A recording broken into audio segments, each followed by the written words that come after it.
عارف انت احساس انك تكون بتغرق ومره واحده تطلع فوق الميه تاخد شويه هوا؟ هو ده بالظبط نفس الاحساس اللي جاي اقول لك عليه النهارده بوجود التاب اي. في ظل الاسعار اللي موجوده النهارده والغلاء، انك لو عايز تروح تجيب موبايل بسم الله الرحمن الرحيم 6000 جنيه فيما فوق. لكن النهارده انا جاي اكلمك على تابلت ايه. طبعا انا عارف ان فرق الاستخدامات بين الموبايل والتاب بيكون في فرق بينهم، ولكن انا النهارده جاي اكلمك على تاب بسعر من 2000 جنيه ل 2500 جنيه بحد اقصى. عايز تفهم؟ يلا بينا.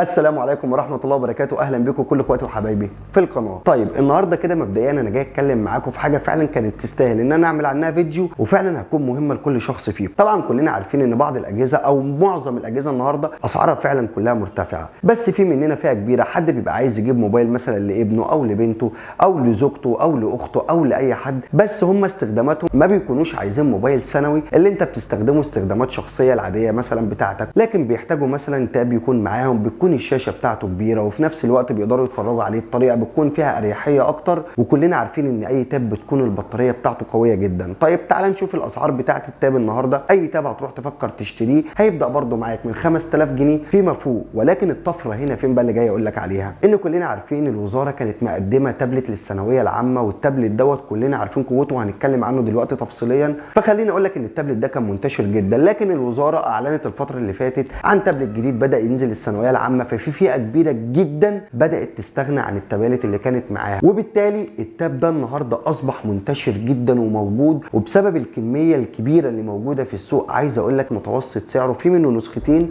نسخه منه بتيجي 2 جيجا رام مع مساحه 16 جيجا، ونسخه 3 جيجا رام مع مساحه 32 جيجا. هنتكلم عنه تفصيليا وهقول لك ايه مميزاته وايه عيوبه في الاستخدام العادي، لاننا كلنا عارفين ان في استخداماته العاديه اللي كانت خاصه بالوزاره ما كانش ينفع تستخدمه استخدام عادي، كان مخصص بس للدراسه، ولكن الان تقدر تستخدمه استخدامات كليه، سواء تستخدم فيسبوك، واتساب، انستجرام، ايا يكن اللي انت عايز تستخدم بيه التاب، كل الاستخدامات هتكون متاحه بالنسبه لك. هبدا معاك بتصميم التاب النهارده. لو بصينا عليه التابلت كله عامه بيجي معاك من البلاستيك، وزي ما قلت لك قبل كده هو فعلا البلاستيك ما بيكونش بريميوم قوي، ما بيديش فخامه للجهاز، ولكن بيكون عملي جدا معاك. يعني الموبايل لو وقع منك، لو لا قدر الله تعرض لصدمه منك، فبالتالي هتلاقي التابلت هيتحمل معاك صدمات قويه جدا. عكس فيديو كنت شفته على اليوتيوب لعبد الله رخا، كان جايب لك التابلت وبيقول لك انا عامل عنه مراجعه، والمفروض ان هو ما بيستحملش، مع احترامي الكامل ليه طبعا، ولكن انا شايف انه عرض التاب لصدمات كانت قويه جدا. صح، هو يحترم على الفيديو جدا اللي قدمه، ولكن طبيعي ان اي تاب هكون ماسكه هيقع مني مثلا على سلم او هيقع مني على حاجه، اكيد لازم هيتكسر مني لان دي شاشه وفي الاول وفي الاخر ازاز. ولكن هو قدم لك فكره وتحترم جدا انك لازم تحافظ عليه لان شاشته كبيره، فبالتالي هتكون معرضه معاك للكسر.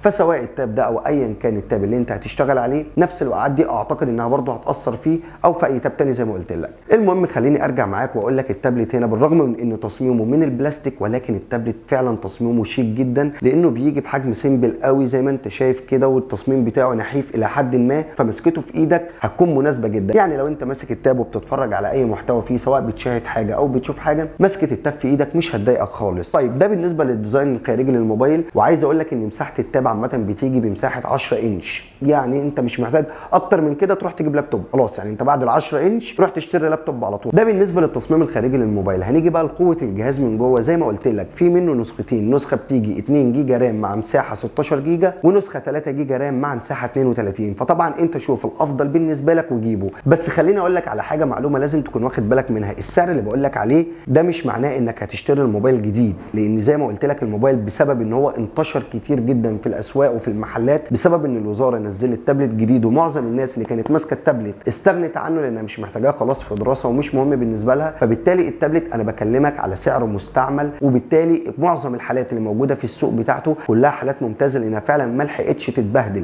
هنيجي بقى للعتاد بتاع الموبايل وهقول لك المعالج هنا بتاع التاب دوت بيجي اكسينوس 7870 ثماني النواه.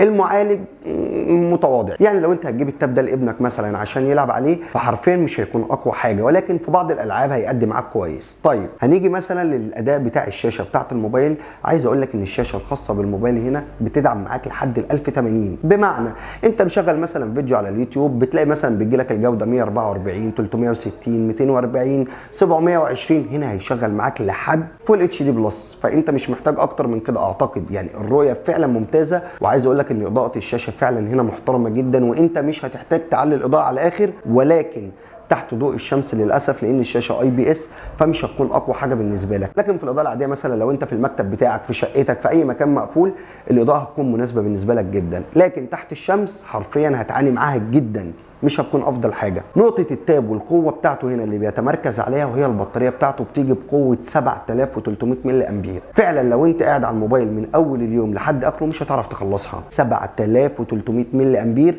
مع شاشه اي بي اس، فانت مش هتعرف تخلص البطاريه. يعني انا بقولها لك، تستخدم الموبايل، العب عليه، صعب جدا ان انت تخلصها. طيب هنيجي بقى للنقطه اللي بعد كده، وللاسف انا شايف في دي عيب، وهو ان الموبايل هنا بيدعم معاك شريحه وكارت ميموري. المفروض ان هو بيقول لك بياخد معاك كارت ميموري لحد 200 جيجا، ولكن خدها مني، انت لو حطيت له كارت ميموري اكتر من 64 جيجا الموبايل حرفيا هيقف منك تماما. تحت التجربه معايا الموبايل ما كانش بيستجيب نهائي. فاقصى مساحه ممكن تاخدها اضافيه لمساحه الموبايل كارت ميموري 64 جيجا، وتقدر برضو تركب شريحه اتصال على التاب عادي، مفيش مشكله خالص. ولكن للاسف في عيب هنا، ان التابلت للاسف بيفقد لسماعه المكالمات. يعني لو انت بتتكلم في الموبايل في شارع او حاجه، كل اللي حواليك هيسمعوا. لكن لو بتستخدم هاند فري فانت هتتجنب المشكله دي تماما. لكن موضوع سماعه المكالمات للاسف مش موجوده. ولكن عايز اقول لك في نقطه هنا لذيذه قوي، ان الموبايل هنا بيجي بسماعتين سبيكر من تحت، صوتهم قوي جدا، وفعلا لو انت بتتفرج على حاجه هتاخد تجربه صوت هتكون فوق الممتازه معاك. طيب ومش بس كده، انت عندك برده الموبايل لو انت حابب تصور بيه، عندك الموبايل هنا بيجي بكاميرتين، كاميرا خلفيه وكاميرا اماميه. الكاميرا الخلفيه هنا بتيجي بقوه 8 ميجا بكسل، بتصور معاك لحد 1080. كاميرا متواضعه في ادائها ولكنها موجوده. والكاميرا الاماميه موجوده بقوه 2 ميجا بكسل، وبرده مش افضل حاجه ولكنها موجوده،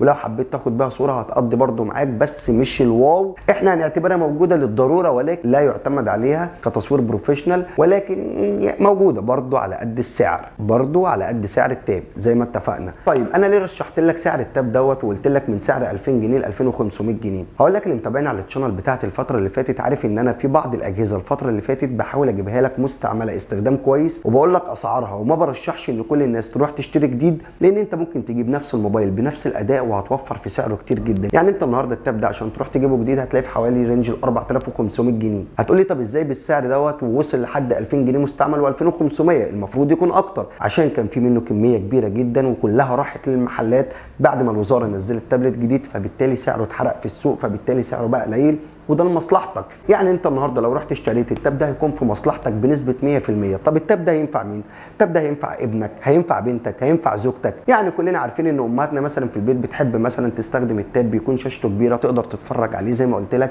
فبالتالي ده هيكون ملب جدا ليها، باستثناء الموبايل الثانوي اللي انا وضحت لك عليه في اول الفيديو. طيب انت نفسك ممكن تكون محتاج مثلا تابلت، محتاج تتصفح الفيس بتاعك، الانستا بتاعك، فبالتالي لما بتيجي تعمل سكرول للموبايل بيكون اداؤه سلس معاك. ولكن خليني اقول لك انك لو ضغطت عليه برضه هيهنج منك. ده كان سريعا التابلت اللي حبيت ارشحه لك في سعر 2500 جنيه او 2000 جنيه حسب الحاله وحسب المساحه زي ما وضحت لك، وده هيكون افضل اختيار ليك حرفيا لو انت رايح تشتري التاب دوت، فعلا هيكون اختيار مناسب جدا ليك.